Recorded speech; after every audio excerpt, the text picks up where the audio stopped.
Thursday, Friday, Saturday and Sunday, whether he's had a great day, whether he's had an off day, a bad day or a shocking day. Cal Crutchlow always turned up to speak to the media. And for those journalists that have gone to see him on a repeated basis, whether he's top of a practice session or whether he's 21st, Cal Crutchlow rewarding with a special replica helmet, a Cal Crutchlow replica helmet worth a few bob as well. I saw a few journalists, very, very grateful and very happy to receive that gift from Cal Crutchlow. I too, I must admit, back in 2011, the end of Cal's very, very difficult rookie year, was the lucky recipient of a gift from Cal Crutchlow. And I said, oh mate, you don't have to do that, blah, blah, blah, when I was working with motorcycle news back in the day. And he said, well, it's just a token of my appreciation, because he said, I had such a terrible year, you were the only person that used to come and speak to me every day. But yeah, Cal Crutchlow, I do think occasionally can be a little bit misunderstood, because we do know Cal. He does like to dish out a few barb comments. He likes to generate a bit of publicity and create a bit of controversy in the paddock, but that's part of what makes Cal Crutchlow tick. That's why people like him, because he's not scared to say what he thinks. No, well, he's a bit of a wind-up merchant at times, but he's great value. I mean, the times we've had social media questions this year, the press conference has been a brighter place, thanks to Cal Crutchlow. Exactly. Right, well, with an hour and 6 minutes to go, Valentino Rossi starting to close in. This is the new aero package, Matt, so that's looking a bit better. Still not into the 130s yet, but... Then we know that Andrea Dovizioso has already packed up, because he was really good enough to come and talk to you. Has there been any indication from any of the teams and riders that somebody might go for glory, try and get that headline-grabbing lap time in this final hour or so?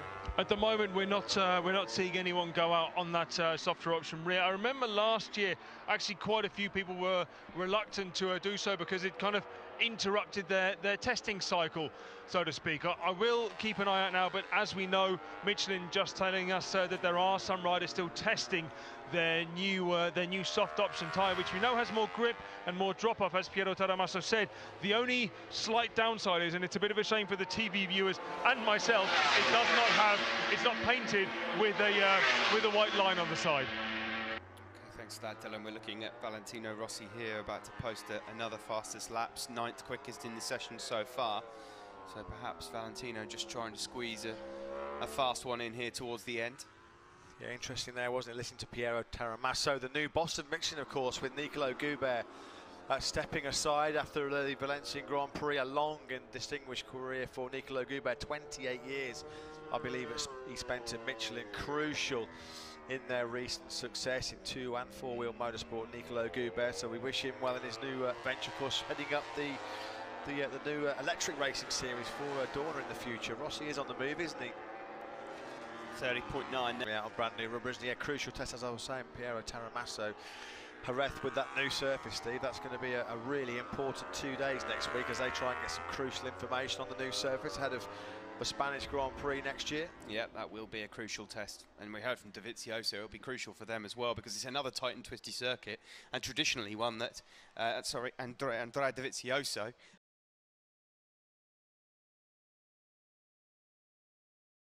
hasn't performed that well at before. Seeing a replay here of Valentino then, still out on circuit. In fact, he's just made it into pit lane now. Pretty much every single rider, according to my time. Oh no, it says in on our time screen. I think there might be a bit of an error there with our time screens here in the commentary box at the moment, because as you can quite clearly see on your screens, Valentino Rossi still circulating.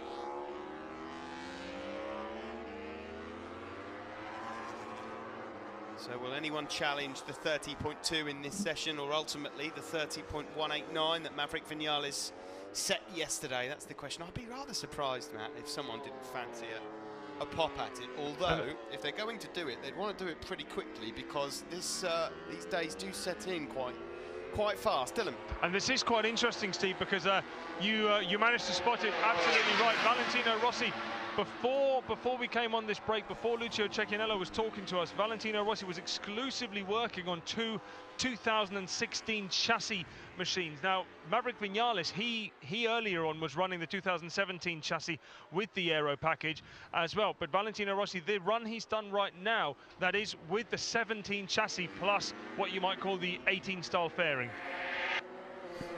they can't say that they're going to be leaving this Valencia test, Yamaha engineers, armed with a wealth of data and information, because they've had Johann Zarco, Valentino Rossi and Maverick Vinales out on all kinds of different combinations. It's been actually hard to keep track on exactly what they're running. Valentino doesn't look like he's going to be stopping for long either. Looks like it's a bit of a qualifying mode setup here, isn't it, for Rossi? Taking on some water, wiping himself down. Any shiny new fresh rubber going into the rear of that Yamaha, Dylan? Yes, there is some shiny new rubber going in there, and I must confess I made a mistake, as the replay that I saw I don't think was from this particular run-out, because I have to correct myself, I apologise, he is on the 2016 chassis with the aero package on. Well, he looks like no big difference. I mean, of course, you're testing this tyre here at Valencia, a track with a certain characteristic. Will you be taking those tyres to the private test in Jerez next week? Yeah, maybe if at the end of tonight, you know, the results looks good. Yeah, we can do something for the Jerez test. Check there. We needed to find if it's good in different place to validate it.